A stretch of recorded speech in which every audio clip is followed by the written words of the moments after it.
Olá, eu sou o reverendo Hélio de Oliveira Silva, pastor da Igreja Presbiteriana de Vila Nova, aqui em Goiânia. Estamos iniciando mais um estudo bíblico na nossa série Métodos de Estudo Bíblico. Hoje é o nosso estudo de número 8 e vamos falar um pouco sobre os métodos de estudo particular em si. E eu quero começar com o método analítico. Eu te dou boas-vindas ao canal. Alguns irmãos já estão começando a entrar. Você que nos visita é muito bem-vindo e nós queremos convidá-lo a se inscrever no nosso canal para que possamos alcançar 1000 inscritos até o final do ano. Vamos lá? Antes de começarmos, vamos fazer uma oração. Pai, nós queremos bendizer o teu nome, queremos entrar na tua presença para te conhecer. Queremos pedir que o Senhor perdoe os nossos pecados. Nós erramos muitas vezes e queremos pedir que o Senhor nos purifique para que possamos ficar na tua presença de forma agradável. Instrua-nos, conduze-nos, dá-nos um estudo que seja edificante para todos. Em nome de Jesus, amém. Eu dou boa noite a todos que já entraram. Eu vejo aqui a Thelma, o Adracir, o Silvio, a Irene, a Maria de Lourdes, a Cléisia. Alguns mais entrarão depois. Também algumas pessoas assistirão depois deste horário. Então, nós estamos falando sobre métodos de estudo bíblico. E semana passada eu tratei sobre como aplicar os métodos do estudo indutivo em uma passagem pequena, em um versículo, em um texto pequeno. Agora eu quero mostrar alguns métodos e como que nós usamos o estudo indutivo com métodos e abordagens diferentes. Existem pelo menos 4 métodos que são os mais aplicados no estudo bíblico. Eles são o método analítico, nós vamos trabalhar um pouquinho ele aqui hoje, o método sintético na semana que vem, o método tópico na outra semana e, se Deus quiser, daqui um mês, já finalizando essa série sobre métodos de estudo bíblico, falar um pouco sobre o método biográfico. Você é meu convidado, então, para que nós possamos fazer isso. O que é, em primeiro lugar, analisar um texto bíblico? O que é uma análise? Analisar é estudar um objeto em seus pormenores, não deixando escapar nenhum detalhe. O estudo analítico da Bíblia ele visa examinar cuidadosamente e o mais completamente possível uma passagem.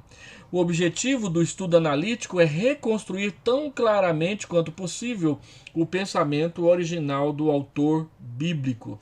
É nos aproximarmos do texto bíblico sem qualquer pressuposto que possa nos conduzir, mas lendo o texto por si só, e ir juntamente com o texto descobrindo todas essas questões. Então nós vamos falar, em primeiro lugar, a respeito de algo que todo mundo sabe que tem que fazer, mas nem sempre faz como deveria fazer. Leia a passagem cuidadosamente.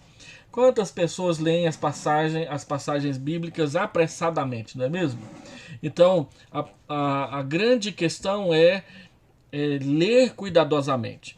Num dos livros de pregação expositiva que eu tenho aqui em casa, um livro chamado Exposição do Novo Testamento, do Dr. Walter Liefeld, ele disse que um dos sermões mais incríveis que ele assistiu na vida dele foi quando ele, visitando uma igreja numa escola dominical, o pastor simplesmente leu o livro de Filipenses inteiro, bem claramente, lendo cuidadosamente cada frase e fazendo pouquíssimas explicações aqui e ali do texto. Ele diz que aquilo foi uma revolução na vida dele, porque nós temos muita dificuldade em ler. Nós brasileiros, muitos de nós brasileiros, mal sabemos ler de verdade. Não observamos as pontuações, as vírgulas, os pontos, as exclamações, as interrogações, e muitas vezes gaguejamos e lemos mal a palavra. E às vezes até culpamos o óculos por causa disso, mas trocar o óculos a gente não troca, né? Então é importante que você aprenda a ler. Você que tem crianças pequenas, insista. Gaste tempo para que as suas crianças aprendam a ler bem. E a primeira lição para quem quer aprender a ler bem é exatamente ler. Nós lemos muito pouco e por isso, quando vamos ler em voz alta, a maioria das vezes nós lemos mal. Leia a passagem cuidadosamente. Ao ler a passagem, faça as observações necessárias. Lembra daquilo que nós falamos sobre perguntar ao texto? Então pergunte, leia, converse. Quem, como, quando, onde, por quê, para quê. Converse com o texto. Quando você está lendo em casa sozinho, leia mais devagar. Gaste mais tempo para ler, meditar, perguntar o texto. Separe os problemas reais do texto para a interpretação. O que é confuso na sua primeira leitura? O que você não entendeu claramente? É uma palavra difícil? É uma frase complicada? É uma afirmação sem pé nem cabeça, aparentemente, nas Escrituras? Terceiro, compare as referências bíblicas. Qual é o texto que se parece com esse daqui? Aliste as aplicações possíveis para o texto bíblico. Então vamos pegar isso aqui, as observações, a questão da interpretação, a correlação com outro texto bíblico e as aplicações e praticar isso nos aproximando um pouquinho de 1 Pedro capítulo 2. Vamos abrir a escritura. 1 Pedro capítulo 2. Deixa eu abrir um outro texto aqui para ficar mais fácil para mim. Assim ele roda. Então vamos lá no capítulo 2. Deixa eu ler o texto todo para que você possa ter uma noção do que nós estamos tratando aqui. Despojando-vos, portanto, de toda maldade e dolo, de hipocrisias e invejas, e de toda sorte de maledicências, desejai ardentemente, como crianças recém-nascidas, o genuíno leite espiritual, para que por ele vos seja dado crescimento para a salvação, se é que já tendes a experiência de que o Senhor é bondoso. Chegando-vos para ele, a pedra que vive, rejeitada sim pelos homens, mas para com Deus eleita e preciosa. Também vós mesmos, como pedras que vivem, sois edificados casa espiritual para serdes sacerdócio santo, a fim de oferecerdes sacrifícios espirituais agradáveis a Deus por intermédio de Jesus Cristo. Pois isso está na Escritura. Eis que ponho em Sião uma pedra angular eleita e preciosa, e quem nela crer não será de modo algum envergonhado. Para vós outros, portanto, os que credes, é a preciosidade, mas para os descrentes, a pedra que os construtores rejeitaram, essa veio a ser a principal pedra angular, e pedra de tropeço e rocha de ofensa. São estes os que tropeçam na palavra, sendo desobedientes para o que também foram postos. Vós, porém, sois raça eleita, sacerdócio real, nação santa, povo de propriedade exclusiva de Deus, a fim de proclamardes as virtudes daquele que vos chamou das trevas para a sua maravilhosa luz. Vós sim que antes não erais povo, mas agora sois povo de Deus, que não tinhais alcançado misericórdia, mas agora alcançastes misericórdia.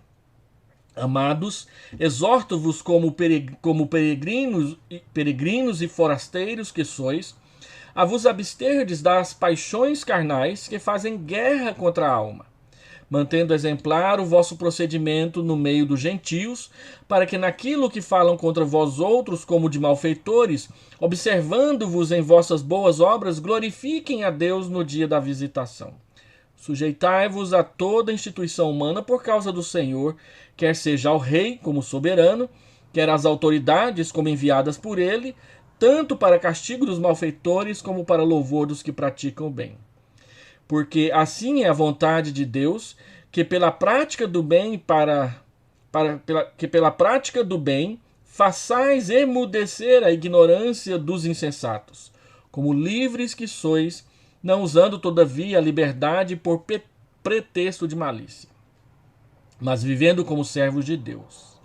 Tratai todos com honra, amai os irmãos, temei a Deus, honrai ao rei. Servos, sede submissos com todo o temor ao vosso Senhor, não somente se for bom e cordato, mas também ao perverso. Porque isto é grato que alguém suporte tristeza, sofrendo injustamente por motivo de sua consciência para com Deus. Pois que glória há, se pecando e sendo esbofeteados, por isso suportais com paciência? Se, entretanto, quando praticais o bem, sois igualmente afligidos e o suportais com paciência, isso é grato a Deus. Porquanto, para isso mesmo fostes chamados, pois que também Cristo sofreu em vosso lugar, deixando-vos exemplo para seguirdes os seus passos, o qual não cometeu pecado, nem dolo algum se achou em sua boca. Pois ele, quando ultrajado, não revidava com ultraje. Quando maltratado, não fazia ameaças, mas entregava-se àquele que julga retamente. Carregando ele mesmo em seu corpo sobre o madeiro os nossos pecados, para que nós, mortos para os pecados, vivamos para a justiça. Por suas chagas fostes sarados, porque estáveis desgarrados como ovelhas, agora, porém, vos convertestes ao pastor e bispo das vossas almas. Este é o texto inteiro do capítulo 2 de 1 Pedro. Vamos fazer algumas observações sobre o texto aqui.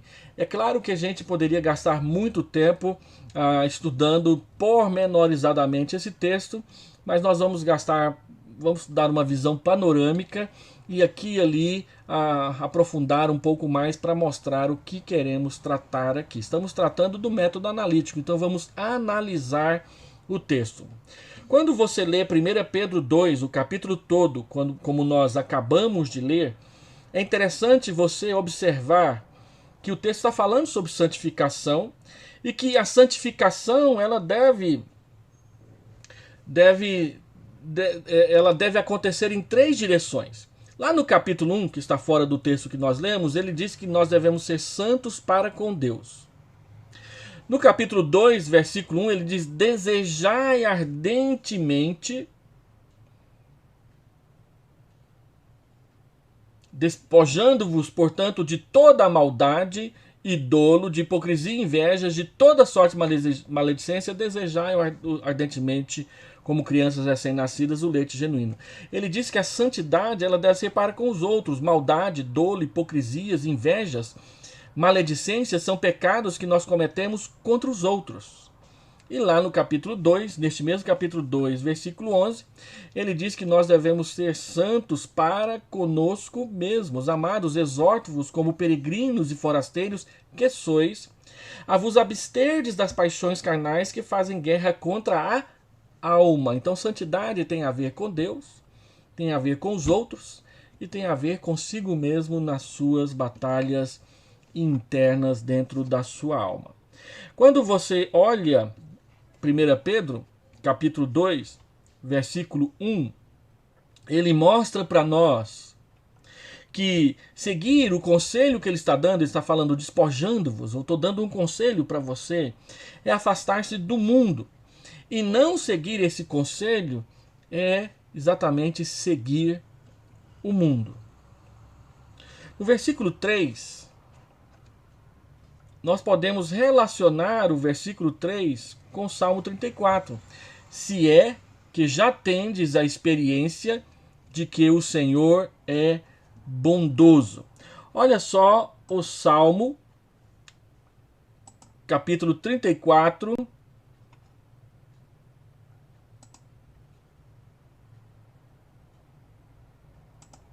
versículo 3. Engrandecei o Senhor comigo e todos a uma lhe exaltemos o nome. Aliás, é o versículo 8, desculpa. Provai e vede que o Senhor é bom. Bem-aventurado o homem que nele se refugia. Então aqui em Pedro ele está falando sobre conhecer e experimentar essa bondade de Deus na nossa vida. 1 Pedro, capítulo 2, versículo 3. Se é que já tendes a experiência de que o Senhor é bondoso. Provai e vede que o Senhor é bom. E aqui ele diz, vocês já sabem, vocês já experimentaram que o Senhor é bom. Nós chamamos isso de correlação. Ligar frases e afirmações parecidas num texto da Escritura com outro texto da Escritura nos ajuda a entender e a aplicar melhor o texto nas nossas vidas. Uma outra observação aqui sobre os versículos 1 e os versículos 11. Você vai observar que a santificação é uma das ênfases de 1 Pedro. E nós já tratamos sobre isso, que ela deve se dar em 3 direções.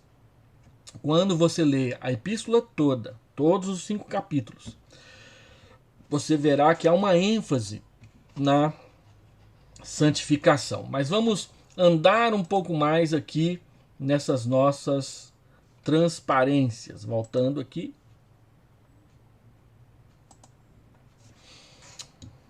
Observe, lendo um pouco mais para frente o texto, que Pedro ele mostra quem nós somos depois que nós conhecemos ao Senhor Jesus Cristo. Ele diz que nós somos raça eleita. A palavra eleitos aparece em capítulo 1, versículo 2 e depois aparece de novo aqui. Nós fomos eleitos para a obediência e para o serviço, o que mostra para nós que a eleição divina tem propósito. Deus não nos chamou simplesmente por nos chamar. Ele nos chamou para nos usar e para que nós possamos colaborar com Ele na obra que Ele quer fazer aqui na terra. Nós somos raça eleita, nós somos sacerdócio real, somos nação santa e somos povo de propriedade exclusiva de Deus. O sacerdócio real, no versículo 5, ele diz que esse sacerdócio é santo. Nação santa. Nós somos uma nação que foi separada, e como nação quer dizer que somos povo de Deus. Em função da santidade, nós devemos nos parecer com Jesus e não com o mundo, pois Cristo é santo. E é em 1 Pedro que Pedro vai dizer, sede santos, porque eu sou santo.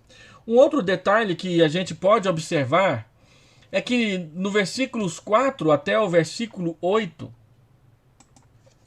Pedro faz 3 citações do Antigo Testamento seguidas uma da outra. Observe aí no versículo 6, no versículo 4 a 8. No versículo 4, a pedra que vive rejeitada assim pelos homens, mas para com Deus eleita e preciosa. Então ele começa a citar o Antigo Testamento. E aí, observe no versículo 6, pois está na Escritura, eis que põe em Sião uma pedra angular, eleita e preciosa. Ele cita Isaías 28, 16. Ele cita o Salmo 118, verso 22. E ele cita Isaías capítulo 8, versículo 14. Seguidamente aí no verso 6 até o verso 8. Então, na Bíblia, nas nossas Bíblias, geralmente vem notas de rodapé ligando essas citações que o Novo Testamento faz do Antigo Testamento, para que você possa ir lá conferir. Mas algumas Bíblias eletrônicas também fazem isso, mas outras não. Você precisa conhecer a Escritura, e até mesmo quando você lê bastante a Bíblia, ler mais de 10 vezes, como eu já tive a experiência de ler, estou terminando a minha 29ª leitura da Bíblia, você lembra quase que instantaneamente de outros textos da Escritura que você leu que são muito parecidos com esse. E aí, as citações do Antigo Testamento, elas começam a vir na sua memória, aqui e ali, para que você possa meditar melhor no texto bíblico que você está estudando. Agora, quando você lê o texto de Pedro, você também observa que nem sempre nós fomos isso daí, nem sempre fomos raça eleita, sacerdócio real, nação santa, propriedade exclusiva de Deus. Você observa que isso aconteceu depois que você conheceu a Cristo, e aí você já pode tirar alguma aplicação. Mas também observar por que no versículo 9 em diante Pedro fala daquilo que nós não éramos e daquilo que nós passamos a ser. Deus nos mudou das trevas para a luz. Ele nos mudou da condição de não sermos o seu povo para sermos o seu povo, versículo 9, e da ausência de misericórdia para aqueles que experimentam a misericórdia de Deus. Versículo 10. Vós sim que antes não erais povo, mas agora sois povo de Deus. Que não tinhais alcançado misericórdia, mas agora alcançastes misericórdia. Nós não éramos povo, mas agora somos. Nós não tínhamos recebido misericórdia, mas agora recebemos. E é por isso que somos nação santa, sacerdócio real, povo de propriedade exclusiva de Deus e raça eleita. Nada tem a ver com os nossos méritos, mas tudo tem a ver com a graça de Deus sendo derramada sobre os nossos corações. Continuando para o que o texto está nos ensinando, você observa do versículo 13 ao versículo 17 que ele passa a tratar da relação com as autoridades seculares. Ele faz uma transição a respeito de quem nós éramos e quem nos tornamos para aquilo que nós devemos fazer e como conviver com pessoas que não conhecem a Deus. E aí ele vai tratar de duas questões que hoje em dia são muito cruciais em partidos como o nosso, que tem uma esquerda forte e que tem uma direita selvagem, muitas vezes na sua exploração. Um capitalismo que explora muitas vezes maldosamente as pessoas e um socialismo que, na maioria das vezes, é irresponsável. A Escritura tem uma resposta para os dois, chamando as pessoas das extremidades para uma vida mais centrada, mais equilibrada, mais comedida e, portanto, muito mais útil no cuidado do próximo. E aí ele vai tratar da questão das instituições. Ele nos mostra que nós devemos nos sujeitar a toda instituição humana e aos empregadores. Ele vai falar dos servos e a sua relação com os senhores, e ele vai falar do povo e a sua relação com os governantes e os seus representantes. Você observa aí nos versículos 13 ao versículo 17 que Pedro dá uma ordem, ele aponta uma razão para esta ordem e ele dá um objetivo para essa ordem. Vamos conferir. Olha só.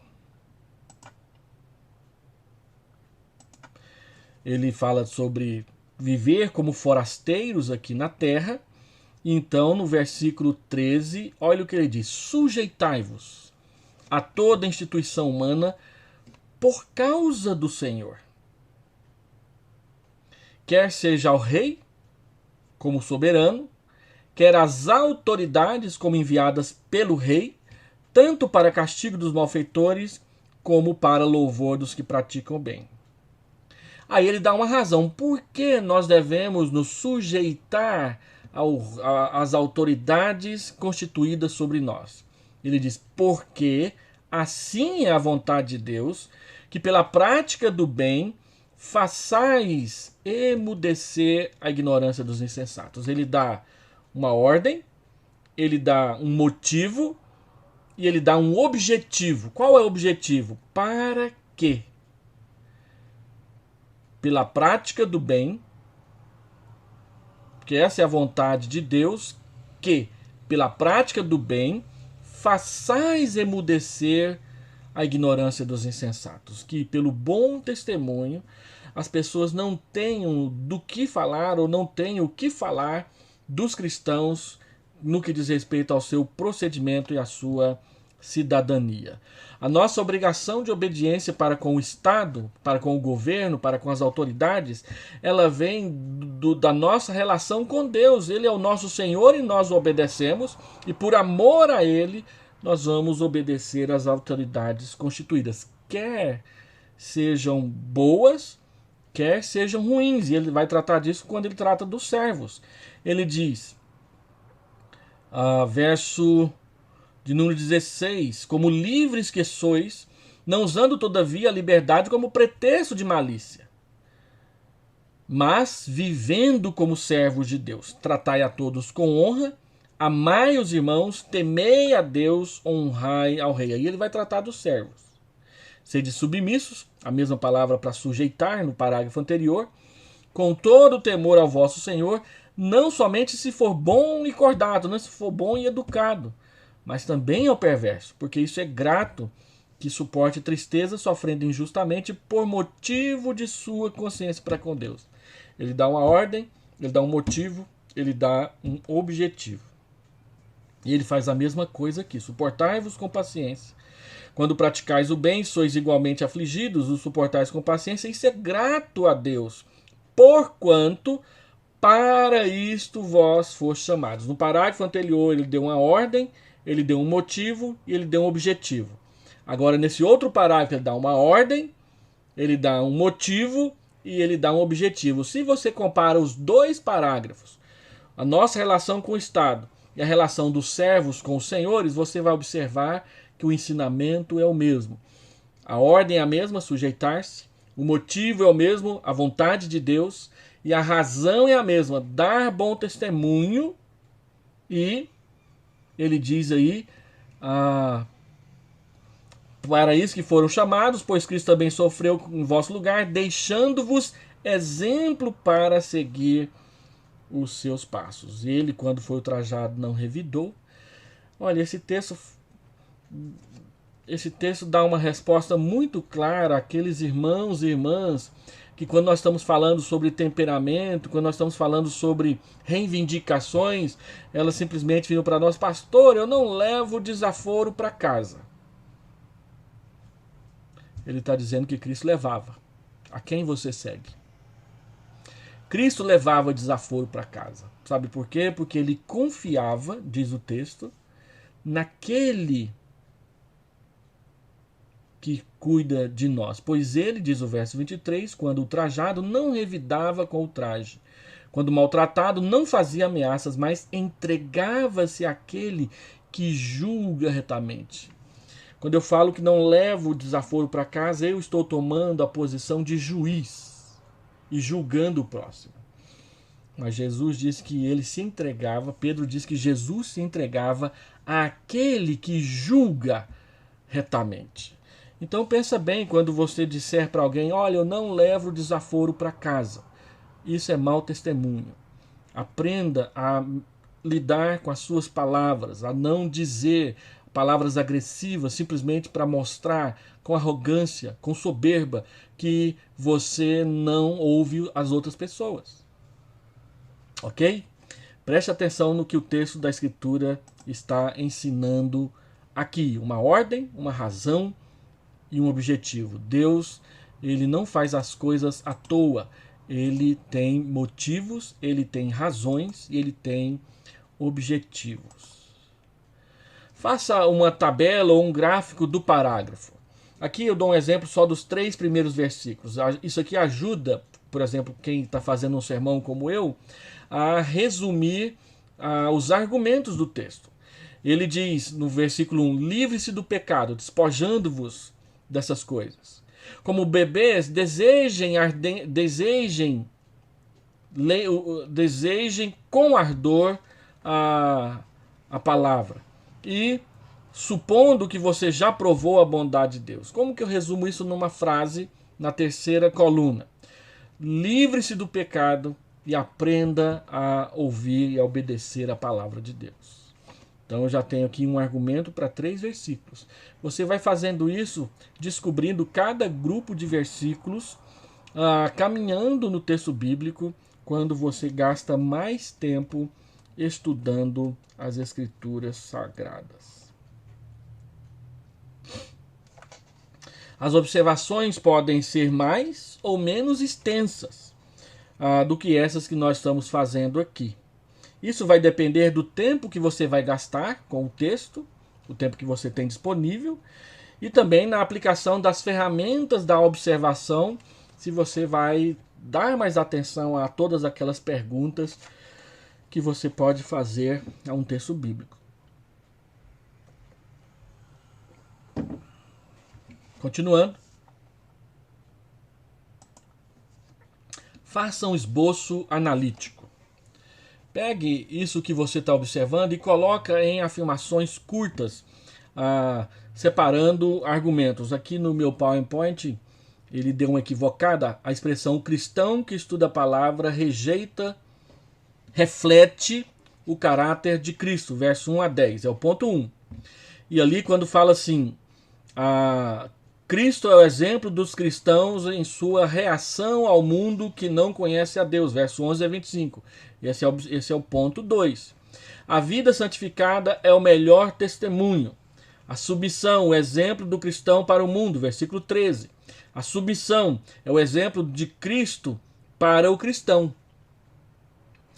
Então, no primeiro ponto, eu separei algumas afirmações que o texto faz. O cristão que estuda a palavra reflete o caráter de Cristo. Ele se despe do mundo e bebe a palavra, verso 1 a 3. Cristo é a pedra de tropeço ou salvação, portanto, o que será Cristo para mim?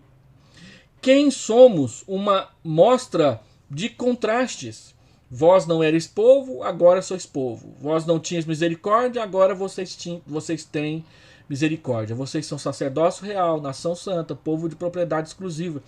Então, o primeiro parágrafo ele fala a respeito de que aquele que ama a palavra vai passar a refletir o caráter daquele que mandou escrever a palavra, que é Cristo. Segundo, Cristo é o exemplo do cristão.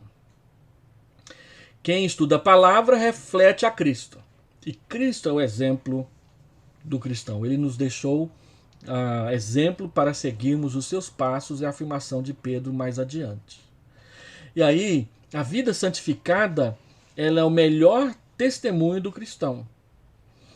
Submissão é o exemplo do cristão para o mundo, e submissão foi o exemplo de Cristo para o cristão. Nós devemos seguir o exemplo de Cristo. Ele se submeteu a Deus. Então, quando nos submetemos a Deus, nós aprendemos a honrar e a respeitar autoridades constituídas. Vamos falar um pouco sobre aplicação. Aqui tem uma propaganda que eu tirei da internet. Para que serve cada tempero? Isso é aplicação. Em que você vai usar o sal, a pimenta malagueta, o molho shoyu, o molho inglês? O que você vai usar o cominho? O que você vai usar este ou aquele outro tempero para a sua alimentação? Então, cada tempero ele tem a sua aplicação na culinária, que torna a comida mais saborosa. Assim é a aplicação quando nós estudamos um texto bíblico. Ela torna o texto bíblico mais saboroso para nós. Todos os escritores na área de homilética, que é a arte da pregação, eles dizem que você pode argumentar, você pode escrever, você pode demonstrar grande capacidade de observação ao lidar com o texto bíblico, mas se você não aplicar de tal forma que isso funcione na vida prática, você jogou fora todo o seu tempo de estudo e dedicação a essas coisas. Não tem razão de ser interpretar a Bíblia se não for para aplicá-la à vida prática, a minha, que estou estudando em primeiro lugar, e a sua, que quer entender a palavra, e assim adiante. A Escritura tem que ser pão provado. Então, selecione as aplicações mais urgentes. Quais são as mais necessárias neste momento? Visualize um problema real. Quais são os problemas que esse texto levanta para nós? A nossa consagração, Como que nós lidamos com a palavra? Como você deseja a palavra? Ele está dizendo, desejai ardentemente como crianças o leite materno. A criança que deseja o leite e pede. Nós precisamos desejar a palavra do mesmo jeito, com grande interesse, com intensidade. Paulo usa um termo diferente, ele diz, habite em vós ricamente a palavra de Cristo. Pedro diz, desejai ardentemente, apaixonadamente a palavra de Deus. Então, uma aplicação. Nós desejamos a palavra ardentemente. Olha como nós participamos do culto. Na hora do sermão, se o sermão é um pouco mais grande, ainda que tenha bom conteúdo, nós começamos a reclamar do desconforto dos bancos e coisas parecidas. Mas tem tanta coisa que tem muito e tanto desconforto que a gente faz, mas porque a gente gosta, a gente supera. E os bancos da igreja não são tão desconfortáveis assim, se comparados a um monte de peripécias que a gente faz quando quer experimentar ou fazer uma coisa que a gente gosta. É ou não é? Então, eu separo o tempo para estudar a Escritura, eu tenho prazer na meditação da palavra. São aplicações possíveis. Então, para que serve o tempero? Para que serve esse texto bíblico que nós estamos estudando? Focalize a ideia eixo. Para onde esse texto vai? Onde Pedro quer chegar quando ele levanta essa questão do sacerdócio real? Do sermos nação santa, de sermos povo, propriedade exclusiva de Deus. Ora, ele tinha dito antes que nós devemos nos comportar como forasteiros. Nada nosso, nada nesse mundo para nós é permanente, é tudo passageiro, porque o forasteiro é aquele que está a caminho, ele ainda não chegou no seu objetivo principal, ou ele não está na sua terra natal. Nós somos cidadãos de dois mundos, daqui da terra, mas também do céu, e nós estamos indo para o céu. Todos os nossos gastos, todos os nossos projetos, todas as nossas ideias, elas são moldadas pelo nosso objetivo, onde queremos chegar, e pela nossa situação presente, que é uma situação de caminhada, de ser forasteiro, de não ser um habitante permanente dessa terra. O mundo passa, e com ele passará todo o seu prazer. Se você escolhe o mundo como seu objetivo final de vida, você não vai morar eternamente com Deus, você vai ficar por aqui mesmo.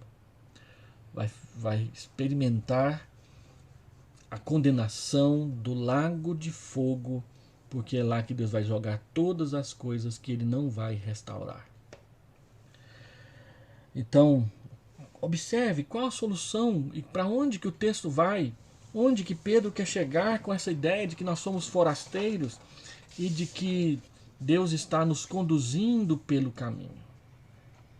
E qual então é a conclusão e qual que é o grande ensinamento de 1 Pedro capítulo 2? Ele diz com todas as letras, logo mais abaixo, Cristo deixou o exemplo para seguirmos os seus passos. Qual que é o ensinamento que eu preciso aprender de 1 Pedro 2? Que Cristo é o grande exemplo para eu seguir.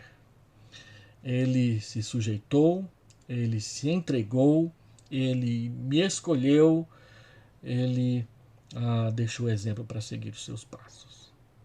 Ok? Então, o método analítico ele nos ensina a aprofundar no texto, a encontrar no texto os seus ensinamentos, a organizar as ideias de tal forma que ele fique claro e objetivo para mim. Por hoje é só. Eu quero agradecer a você que entrou. Estou vendo aqui vários comentários, os irmãos saudando uns aos outros. Alguns nomes que eu não tinha mencionado no começo. A Cléisia, o Lenine, a Ana Lúcia, a Eurípia, a Iva, a minha cunhada também, o seu esposo, a Leia e o Hélio.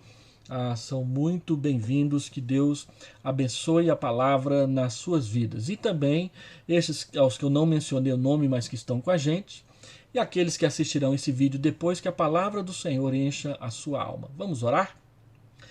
Pai, eu quero bendizer o teu nome por causa da tua graça, misericórdia, luz e Jesus Cristo em seu amor. Obrigado porque o Senhor Jesus se sujeitou ao Senhor em primeiro lugar, vindo para trazer o Evangelho. O Evangelho é Ele mesmo que se entregou por nós para perdoar os nossos pecados. Agora, Senhor Deus, nos ensina a aplicar a tua palavra à nossa vida, de tal forma que aquilo que Cristo fez, nós também aprendamos a fazer como testemunhas e como servos obedientes ao Senhor Jesus. Nós oramos agradecidos em nome de Jesus. Amém. Hoje eu falei sobre o método analítico. Na próxima semana, com a graça de Deus, nós falaremos sobre o método sintético. Até lá!